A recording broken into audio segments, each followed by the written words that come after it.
What if some of the greatest achievements in human history were built not where they should have been, but where they shouldn't exist at all? In the deserts of Iraq, a circular city once stood against the unstoppable force of the Roman Empire and won. Beneath the quiet earth of China, an emperor created an entire hidden world, an empire designed to live on after death. And across the green hills of Britain, massive earthworks stretch across the land, their purpose still debated after thousands of years. These are not just ruins. They are questions carved into the fabric of history. And tonight, we try to understand them. In the harsh, open deserts of northern Iraq, where hot winds can erase footprints within minutes and silence stretches across the horizon, the ruins of Hatra rise like the remains of a forgotten world. At first glance, it might seem like just another ancient city worn down by time, but beneath its weathered stone lies a deeper mystery, one that has challenged historians and archaeologists for generations. Hatra was not simply a city. It was a contradiction, a carefully planned circular fortress in the middle of a difficult desert, a religious center where multiple cultures met, and a stronghold that resisted even the power of Roman Empire, yet eventually disappeared from history. Its story is shaped as much by what we don't know as by what we do. Hatra sits in the Al Jazeera region, between the Tigris River and the Euphrates River, the heartland of ancient Mesopotamian civilization. But unlike cities such as Babylon, Ur, or Nineveh, which depended on river systems, Hatra stood far from reliable water sources and fertile land. This raises a fundamental question. Why build a major city here at all? Most ancient urban centers relied heavily on rivers for survival. Hatra seems to break that rule. Its location suggests either a strategic purpose we only partially understand, or a level of environmental adaptation more advanced than we often assume. Some scholars believe it served as a caravan hub, linking trade routes between the Mediterranean world and Persia. Others argue its isolation made it easier to defend. Both ideas make sense, but neither fully explains the scale and complexity of the city. Although the ruins were always known locally, Hatra entered wider historical awareness during the 19th and early 20th centuries, when archaeologists began systematically studying Mesopotamia. Excavations revealed a city that flourished during the Parthian Empire, roughly between the 2nd century BCE and the 2nd century CE. What they uncovered was remarkable. Massive defensive walls, monumental temples, detailed sculptures, and inscriptions in several languages. This was not a minor outpost. It was a powerful regional center, capable of organizing labor, resources, and knowledge on a scale comparable to the great cities of the ancient world. And yet, unlike Rome or Babylon, Hatra left behind no extensive written records explaining its rise or fall. Its story survives only in fragments. One of its most striking features is its design. Hatra was built as an almost perfect circle, enclosed by thick defensive walls reinforced with more than 100 towers. Inside, another defensive ring protected a sacred core, filled with temples and ceremonial buildings. Circular cities are rare in antiquity. Most ancient settlements followed irregular growth patterns or rectangular plans. Hatra's geometry suggests deliberate planning and a clear understanding of symmetry, defense, and spatial organization.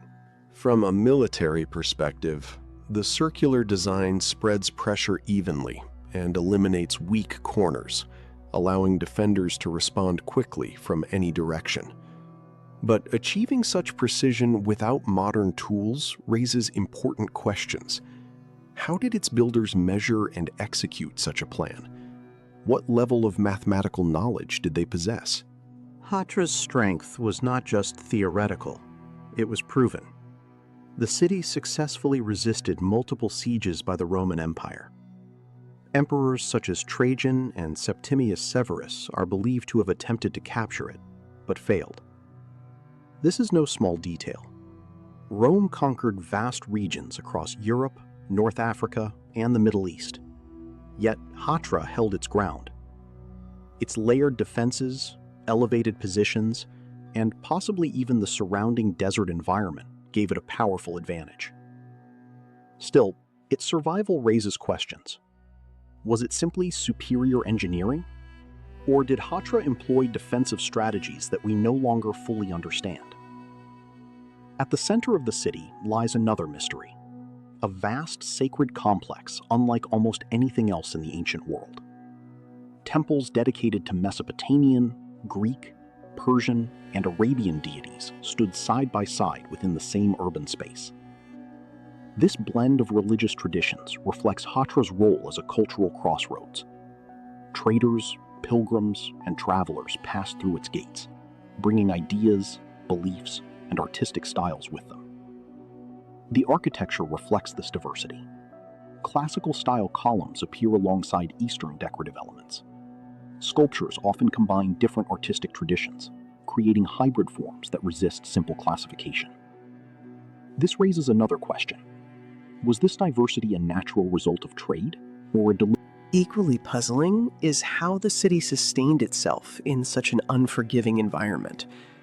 Without direct access to rivers, Hatra must have relied on advanced systems for collecting and storing water.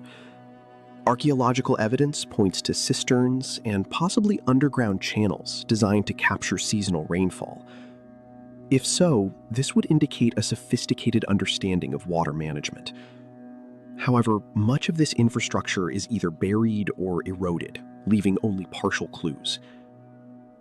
When compared to other desert cities like Palmyra or Petra, Hatra shares the role of a trade hub, but its circular design and military success make it unique. Some scholars see it as a fusion of Eastern and Western traditions. Others suggest it represents an early example of urban planning ideas that would only become common much later. More speculative theories point to lost knowledge or forgotten techniques. In the end, Hatra remains a riddle carved in stone. It is a city that seems unlikely, yet undeniably existed. A fortress that resisted one of history's greatest empires, yet eventually fell, likely to the Sasanian Empire in the 3rd century CE. A cultural center that thrived, then faded without leaving a clear explanation behind. Its ruins do not give us answers. Instead, they leave us with questions, quiet ones, carried by the desert wind, urging us to look deeper into the capabilities of ancient civilizations. And perhaps the most haunting question still remains. Was Hatra an exception, or a glimpse into a chapter of human history we are only beginning to understand? Beneath the quiet plains of Shanxi province in China, not far from the ancient city of Chang'an, modern Xi'an, lies one of the most subtle yet extraordinary archaeological discoveries in the world, the Han Yangling Mausoleum. At first glance, it does not overwhelm the eye. There are no towering statues or dramatic rows of life-sized warriors like those of the famous terracotta army. And yet, what lies beneath the surface may be even more revealing. A carefully constructed miniature world, an entire society preserved in symbolic form, built for eternity. Dating back to the 2nd century BCE, the mausoleum belongs to Emperor Jing of the Western Han Dynasty, a ruler remembered less for conquest and more for stability, reform, and administrative consolidation. His reign marked a turning point in early imperial China, as the harsh legalist system of the Qin dynasty gradually gave way to a more balanced and structured model of governance. That shift is reflected clearly in the design of his burial complex. The location itself is telling. Positioned near the Wei River within the political heartland of early imperial China, the site is not hidden deep in mountains or protected by isolation. Instead, it lies in open terrain. This suggests a different kind of confidence, not secrecy or concealment, but control through design and meaning. It is as if the true structure of Han Yangling was never meant to be hidden by geography, but by complexity. Modern understanding of the site emerged gradually. In the late 20th century, construction work in the region accidentally uncovered buried pits. What began as isolated finds soon revealed a vast, interconnected system stretching across the landscape. As excavation continued, archaeologists realized they were not looking at a single tomb filled with treasures, but at a highly organized burial network containing thousands of small figurines arranged in structured formations. At first, these figures were interpreted as incomplete or damaged versions of the famous Qin terracotta soldiers, but closer study revealed something more specific. They are intentionally smaller, more standardized, and designed with modular construction in mind. Most stand around half a meter tall. Their simplified appearance led to early confusion, especially because many are missing arms or surface details. For a time, this fueled speculation about unfinished craftsmanship, but the explanation is more grounded and more revealing. Originally, these figures were not incomplete.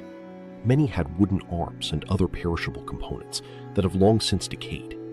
They were also dressed in real textiles, including silk garments, which have not survived. What remains today is only the ceramic core, stripped of its organic elements by time. In their original state, they would have appeared far more lifelike, not rigid statues, but composite figures combining clay, wood, and fabric. This construction method suggests they were not meant to be static monuments. Instead, they may have functioned as adaptable symbolic representations, part of a system where material form and ritual meaning were closely connected. But the true significance of Han Yangling extends beyond these figures. As excavations expanded, researchers uncovered an entire structured society beneath the earth. Soldiers, officials, servants, craftsmen, farmers, and laborers, each arranged according to rank and role. Alongside them were animal figures, including pigs, dogs, and cattle, as well as models of storage facilities, carts, and tools. Together, these elements form a complete representation of an organized state system, an underground reflection of the living empire above. Every zone, every grouping, and every placement appears deliberate. Nothing is random. This raises a deeper question. What vision of the afterlife does this represent? Unlike the earlier Qin dynasty tomb complex associated with Mausoleum of the first Qin emperor, which emphasized military power and protection through massive terracotta armies, Han Yangling presents a more administrative and domestic vision. Rather than preparing for battle, it seems to reconstruct daily life itself. This suggests that Emperor Jing may have envisioned the afterlife not as a battlefield, but as a continuation of ordered existence, where governance, labor, and hierarchy persist beyond death. Archaeological analysis has also revealed traces of pigment on many figurines, indicating they were originally painted in vivid colors. Although most of the organic materials have disappeared, impressions in the soil show detailed clothing patterns and surface decoration, suggesting a level of craftsmanship more complex than what survives today. Even the spatial organization of the pits reflects bureaucratic logic, mirroring administrative divisions of the Han state. Compared to the more theatrical symbolism of the Qin mausoleum, Han Yangling feels quieter and more conceptual. The Qin burial complex expresses authority through scale and intimidation. Han Yangling expresses order through structure and replication. One builds an army, the other builds a system. Still, many questions remain unanswered. Why was this modular method chosen? Was there a ritual process involved in assembling or dressing the figures before burial? Why has the emperor's central chamber remained largely unexcavated in modern times? And how much of the original design is still hidden beneath layers of soil? Some scholars interpret the site as a reflection of continuity, the belief that imperial order persists after death. Others see it as an idealized model of governance, a symbolic reconstruction rather than a literal belief system. There were also suggestions that the figures may have been used in funerary rituals before final sealing of the tomb complex. In the end, Hanyangling does not present itself as spectacle. It does not rely on scale or visual dominance. Instead, it invites careful observation. Beneath the earth lies not just a royal burial site, but a carefully constructed reflection of a world preserved in miniature, a society designed to continue beyond life itself.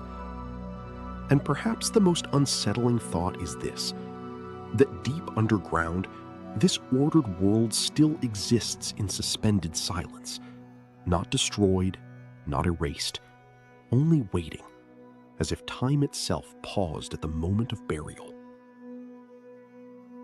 High above the modern world, where the air grows thin and silence feels almost physical, there exists a place that blurs the line between nature and intention. The Marcahuasi Plateau, rising more than 4,000 meters above sea level in the Peruvian Andes, is neither a city nor a temple, nor a ruin in any conventional sense. Yet it remains one of the most puzzling landscapes on Earth, an open expanse of stone formations that seem, at first glance, almost deliberately shaped. At sunrise, long shadows stretch across the plateau's fractured granite, and something remarkable begins to take form. Faces, dozens, perhaps even hundreds, appear in the rock. Some look human, others resemble animals, and some defy easy description altogether. A single formation might seem like a calm human profile from one angle, only to shift into the shape of a crouching creature when viewed from another. These are not small carvings or subtle markings. Many of these forms rise several meters high, embedded directly into the mountain itself. This is where the mystery deepens. Located roughly 80 kilometers east of Lima, Marcahuasi feels far removed from the modern world, almost detached from time. The plateau stretches across several square kilometers, shaped by powerful natural forces over vast periods. Extreme temperature swings, high-altitude winds, and seasonal rains have all played a role in sculpting the granite surface.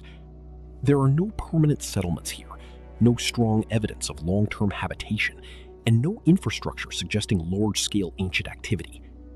Still, the sheer scale and complexity of the formations raise difficult questions. If these shapes were intentionally created, why choose such an inaccessible location? Transporting tools, organizing labor, and sustaining workers at this altitude would have been extremely challenging for any known culture in the region. Even the Inca Empire, known for its advanced engineering and high elevations, left no clear record of building anything comparable here. Marcahuasi does not fit neatly into established patterns of Andean architecture or settlement. While local communities had long known of the plateau, it gained wider attention in the mid-20th century through Peruvian explorer Daniel Russo. Unlike traditional archaeologists, Russo proposed a bold and controversial idea: that the formations were not purely natural, but the remnants of a lost, highly advanced prehistoric culture. He argued that the shapes represented different human groups, animals, and symbolic figures, carefully designed to reveal themselves depending on light and perspective. According to Russo, the creators may have understood optical illusion at a sophisticated level, embedding layered imagery into the landscape itself. Mainstream science, however, has largely rejected this interpretation. The dominant explanation points to natural processes. Granite expands and contracts under repeated heating and cooling. Over thousands or even millions of years, this stress, combined with wind erosion and water infiltration, can produce highly irregular and sometimes striking shapes.